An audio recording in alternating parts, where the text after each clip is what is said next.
The team at Dungarees know the hardest workers pack the biggest appetites. They've teamed up with me, Chef Jonathan Collins from The Outdoor Chef, to bring you simple, handcrafted recipes for hardworking men and women.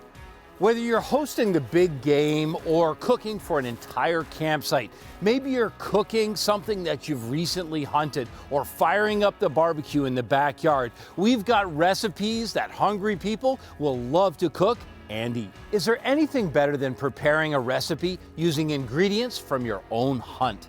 Wild game often gets a reputation for being gamey and wild flavored, but the techniques I'm going to show you today in this recipe will make it palatable, and your guests are going to love it. I hope you enjoy.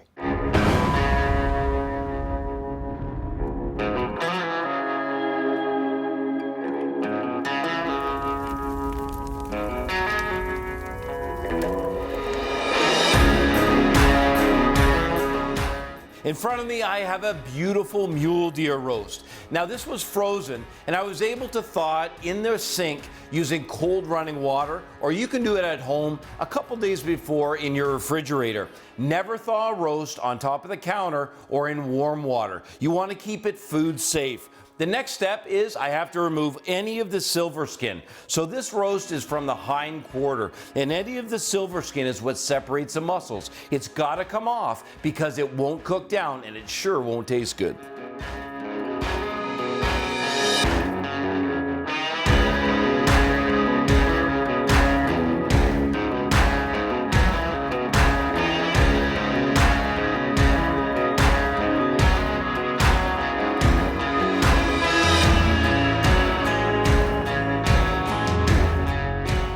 With a full head of garlic peeled, I want to show you one of the things with garlic. Sometimes you get garlic that's sprouted.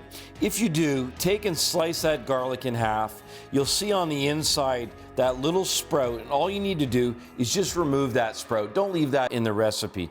Now, with these sliced in half, what I can do is I take a paring knife and in an organized fashion, just make a deep slit and then pass a piece of garlic right inside.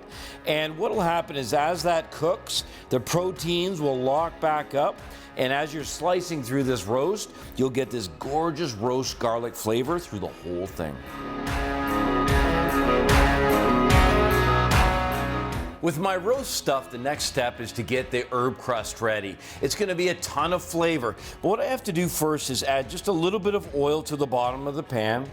Put my roast inside the pan and make sure that I've got a really nice coating on the bottom. Then a little drizzle across the top and some seasoning. So just a little bit of flake sea salt. Remember that the roast is really thick, so you want to make sure to get plenty on there. Some black pepper. Now I'll set this aside and prep my herb crust.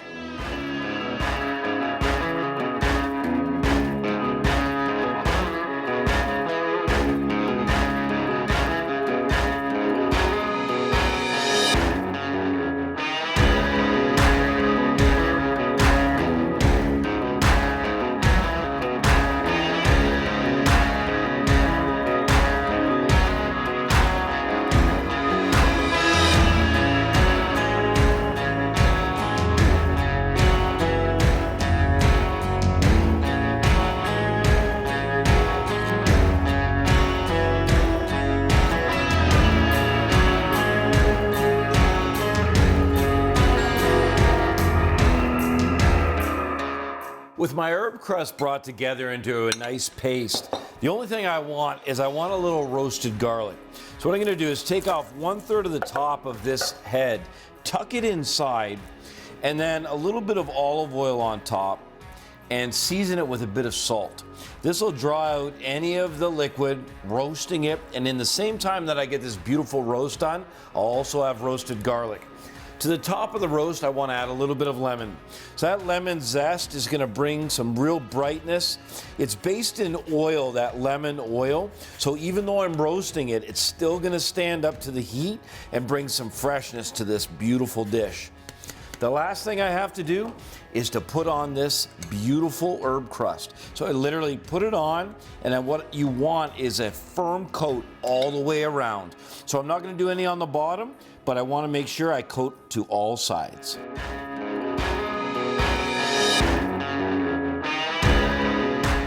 With my roast ready to go in the oven, you'll notice that I put some mushrooms in there. They're gonna soak up any of that incredible flavor. I've got the oven preheated to 375 degrees Fahrenheit, and it's ready to go in. In less than an hour, I've got a perfectly cooked mule deer roast.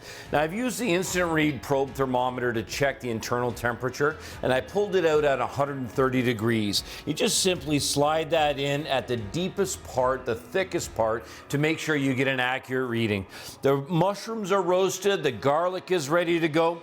I want to make a quick mention. If you like a little bit of extra heat, the time to add this is just before roasting. You can add a little bit of red or green chili, jalapeno, whatever your favorite heat is. Now, you're going to want to cut into this roast right away, but one of the things you have to do is you have to rest the roast. Rest it for about 1/3 the cooking time and rest it uncovered. If I cover it at this time, that topping, that beautiful herb crust, is going to get moist and softened, and I want it to remain crisp and beautifully fragrant. Enjoy.